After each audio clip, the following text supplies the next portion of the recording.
Hi hello good morning. அடிக்கிற வெயிலுக்கு ஒரு குட்டியாக ஒரு மில்க் ஷேக் பண்ணிடுவோமா? வாங்க எப்படி பண்ணுறதுன்னு பார்ப்போம். ஒரு ஆப்பிள் எடுத்திருக்கேன். தோலை ஃபுல்லாக சீவிடலாம். ஏன்னா இப்போ வர ஆப்பிள் எல்லாம் மேலே மெழுகு தடவி இருக்கும். ஸோ அதனால் நமக்கு தோல் வேண்டியதில்லை. ஃபுல்லாகவே சீவி எடுத்துடலாம். ஓகேவா?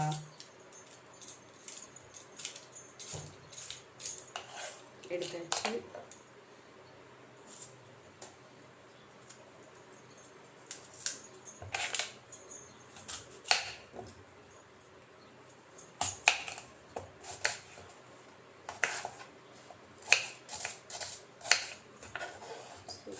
பீஸாக கட் பண்ணிக்கலாம்.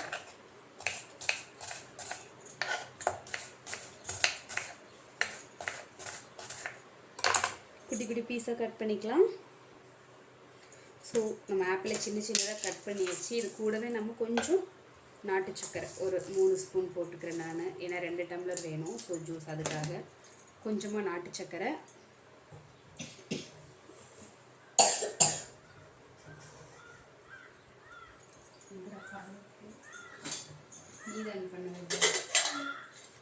கொஞ்சமாக பால் ஆற வச்சு காய்ச்சி ஆற வச்சிருக்கேன். அது கொஞ்சமாக கூட சேர்த்துக்கலாம். ஓகேங்களா? இப்போ ஒரு மிக்ஸில் ஒரு அடி அடிச்சுட்டு வந்துடுறேன். Wait and sea. ஸோ நான் வந்து ஃபுல்லாக அடிச்சுட்டு வந்துட்டேன். ஸோ இந்த வடிகட்டெல்லாம் வேண்டாம்.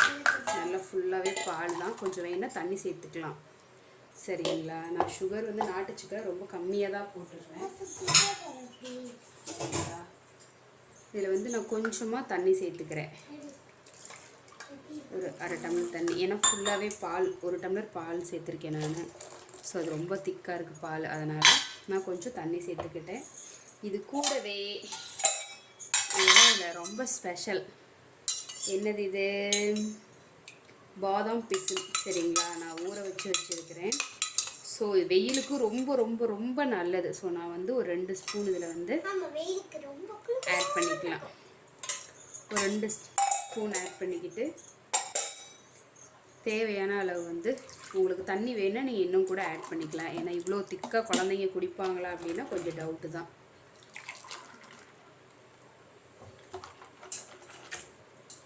ஸோ இந்த பாதாம் பிசின் வந்து உடம்பு சூட்டை வந்து தணிக்கும். ஸோ சம்மர் ஆரம்பிச்சிருச்சு. கண்டிப்பாக குட்டி குட்டி பேக்கெட்லாம் கிடைக்கிது பாதாம் பிசின் வந்து இப்போ வந்து. ஸோ அதனால் நீங்கள் வந்து பாதாம் பிசின் வந்து அதிகமாக எல்லா ஜூஸ்லையுமே கலந்துக்கலாம். ஸோ அது நல்லாயிருக்கும் சாப்பிட்றதுக்குமே. ஸோ நான் பாப்பாங்களுக்கு எல்லா ஜூஸ்லையுமே மேக்ஸிமம் நான் கலந்துக்கிறேன். ஏன்னா இப்போ வெயில் சீசனால் உங்களுக்கே தெரியும், நிறைய பரு அது இதுன்னு வரும் முகத்தில், பிம்பிள்ஸ்லாம்.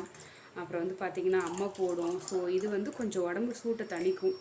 அதனால் முடிஞ்ச அளவுக்கு சின்ன பொட்டிக்கல்ல கூட விற்கிது இப்போ பாதாம் பிசின்னு சொல்லிட்டு 10 ரூபா பாக்கெட்லாம் இருக்குது. ஸோ வாங்கிட்டு வந்து நைட்டு நல்லா ஒரு கழுவிட்டு ஒரு டம்ளர் தண்ணிக்கு நல்லா ஒரு 3-4 அந்த குட்டி குட்டி பீஸுன்னு இருக்கும். நான் காட்டுறேன் பாருங்கள் கொடுத்து நான்.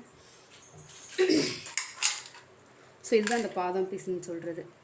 ஸோ இந்த மாதிரி நான் என்ன பண்ணுவேன்னா இந்த ஒரு பெரிய கப்பில் வந்து தண்ணி ஃபுல்லாக பிடிச்சிட்டு இதை ஒரு டைம் வாஷ் பண்ணிவிட்டு ஒரு 4 பீஸ் தான் போடுவேன். அவ்வளோதான். நான் இவ்வளோ தான் போடுவேன். அதுவே பார்த்திங்கன்னா ஒரு பவுல் ஃபுல்லாக கிடைக்கும். ஸோ இந்த மாதிரி நான் ஓவர் நைட் ஃபுல்லாக ஊற வச்சுட்டு காலையில் ஜூஸுக்கு வந்து நான் ஒரு டம்ளருக்கு இப்போ 1 டம்ளர் ஜூஸ் அப்படின்னா நான் 1 டம்ளர் வந்து 1 ஸ்பூன் வந்து இதில் ஆட் பண்ணிக்குவேன். இப்போ 2 பாப்பாங்களுக்கு 2 டம்ளர் கொடுத்ததுனால நான் மொத்தமாகவே ஒரு 2 ஸ்பூன் ஃபுல்லாக போட்டிருக்கேன். ஸோ எப்படி இருக்குதுன்னு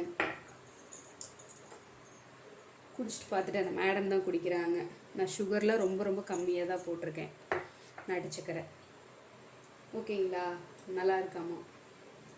அவங்க குடிச்சிட்டாங்க. ஸோ உங்களுக்கும் ஜூஸ் ஐஸ் வாட்டர் வேணால் ஐஸ் வாட்டர் மிக்ஸ் பண்ணிக்கலாம். பாப்பாங்களுக்கு ஆல்ரெடி கொஞ்சம் சளி பிடிக்கிற மாதிரி இருக்குது. ஏன்னா குளிர் நாளில் விட வெயில் நாளில் ரொம்ப சீக்கிரமாக சளி பிடிச்சிரும். அதனால் வந்து ஐஸ் வாட்டர் மிக்ஸ் பண்ணிக்கலாம். ஏன்னா வெயில்னால ரொம்ப சீக்கிரமாக சளி பிடிச்சிரும் குழந்தைங்களுக்கு. ஸோ முடிஞ்ச அளவுக்கு கம்மங்கூழ், கேழ்வரகு கஞ்சி, அது நிறைய மோர், தயிர் இதெல்லாம் மிக்ஸ் பண்ணி நல்லா கலக்கி கொடுங்க பாப்பாங்களுக்கு. ரொம்ப ஹெல்த்தியாகவும் இருக்கும். உடம்பு சூட்டை வந்து நல்லா தணிக்கும். வெளியில் வேலைக்கு போகிற நம்ம வீட்டு ஆண்களுக்குமே அவங்களுக்கு ஒரு டம்ளர் பாவம் இல்லையா கொடுத்துடலாம். டெய்லியுமே ஜூஸ், மோர் எல்லாமே கலந்து கொடுத்துடலாம். ஸோ ரொம்ப ரொம்ப உடம்ப பத்திரமா பார்த்துக்கணும் இந்த வெயிலில். ஏன்னா வெயில் நாட்களில் அதிகப்படியான நோய் வரும். ஸோ அதனால் ரொம்ப பார்த்து கேர்ஃபுல்லாக இருங்க. தேங்க்யூ. பாய்.